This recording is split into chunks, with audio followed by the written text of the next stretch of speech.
माला फेरते, गुरु बिन देते दान, गुरु बिन दोनों निष्फल हैं, चाहे पूछो वेद पुराण। फिर क्या बताया है कि झूठे गुरु के आश्रय, कदे न उधरे जीव, सच्चे पुरुष कबीर हैं, आद परम गुरु पीव। और झूठे गुरु से भी नाम लेकर जीव उद्धार नहीं हो सकता। सच्चा सतगुरु केवल एक कबीर साहब है, और कबीर साहब ही की कृपा से आज इस दास को उपलब्ध है। उनका पूर्व में आपने संदेश पढ़ा होगा कबीर सागर में। कबीर बानी नामक चैप्टर है 137 पृष्ठ पे, और सूक्ष्म वेद है कबीर सागर में लिखा हुआ है, अलग से एक चैप्टर है, उसके 121 पृष्ठ पे कि परमात्मा ने कहा था कि जब कलयुग 5500 वर्ष व्यतीत हो जाएगा, तब एक महापुरुष प्रकट होगा, मेरा भेजा हुआ मेरा दास जाएगा और पूरे विश्व को सत नाम और सत भक्ति बता के पूरे विश्व का कल्याण करेगा। पूरी पृथ्वी के प्राणी उपदेशी होंगे। ये परमात्मा का आदेश है 600 वर्ष पहले का।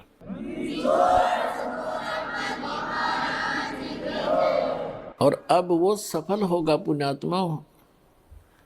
आप देख रहे हो गांव-गांव में, नगर-नगर में परमात्मा के बच्चे, जिनको ये ज्ञान समझ में आ गया, उनको ये चिंता हो जाती है कि मेरा तो कल्याण हुआ।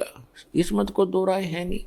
यहाँ से भक्ति प्राप्त होने के बाद उस प्राणी का मोक्ष कंपलसरी है, गारंटीड है, लेकिन कंडीशन है कि मर्यादा में रहे। और भक्ति कोई विशेष भी नहीं इसमें करनी, यानी विशेष वो नहीं है कि कोई हठ योग नहीं। इसको चलते फिरते, बैठ के, लेट के, कोई रोगी है, बीमार है, नहीं बैठ सकता, लेट के भजन कर ले, सिमरण से मोक्ष होगा।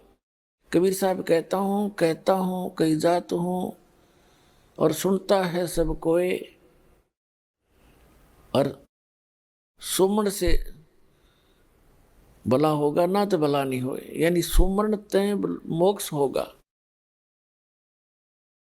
और सुमरण इतना गजब का आपको दे दिया गया है कि एक श्वास की कीमत, जैसे बताई थी आपको, बहुत बार बताई है कि 14 लोक, ब्रह्मा विष्णु महेश के लोक, और ये 14 लोक एक साइड में रख दे एक तराजू के पलड़े में, और एक तरफ पासंग रख दे पृथ्वी पूरी, इसका शासन इन और स्वर्ग लोक, और साथ में पाताल लोक तो एक तरफ रख दे, वैसे यूजलेस है ये।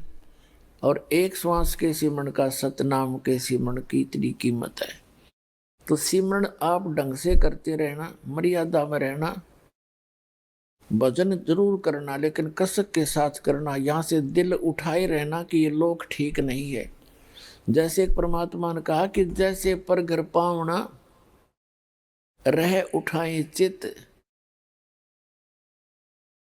जिस प्रकार किसी दूसरे घर में कोई मेहमान गया हुआ हो और वहां उसकी कितनी आओ भगत हो रही हो, कितना रिस्पेक्ट हो रहा हो, एक दिन के बाद उसकी चिंता अपने घर की हो जाती है। उसको पता होता है कि मेरा ये ठिकाना नहीं है, तो वहाँ वो सब कुछ सुविधाएं प्राप्त करते हुए उसके मन में रह रहकर अपने घर आने की उमंग उठती ही रहती है। तो इस प्रकार आप यहाँ पर घर में रह रहे हो, आप दूसरे के स्थान पर रह रहे हो, आपका निज घर वो सतलोक है। जब तक जिस व्यक्ति, जैसे कोई व्यक्ति बाहर गया हुआ है रिश्तेदारी में और उसको घूटी पिला दी, और जब उसकी घूटी उतरे उसने फिर एक प्याली पिला दे, तो उसने चाहे 10 दिन रोक लो हुए, क्योंकि उसने होश को नहीं, उसमें नशे में वो पड़ा है वहां पर। जब नशा उतर जाएगा उसका तुरंत अपना घर, अपने बालक, अपने बच्चे, अपने काम तुरंत याद आएंगे और तुरंत चल पड़ेगा। तो इस काल ने आपका यहाँ भांग प्या रखी आपको सबको, इस झूठे सुख की। कबीर साहब कहते हैं झूठे सुख को सुख कहे ये मान रहा मनमोद, ये सकल चबीना काल का कुछ मुख में कुछ बोध। ये कुछ ये यहाँ का जो सुख है, कार कोठी बंगले, ये भांग प्या रखी आपने।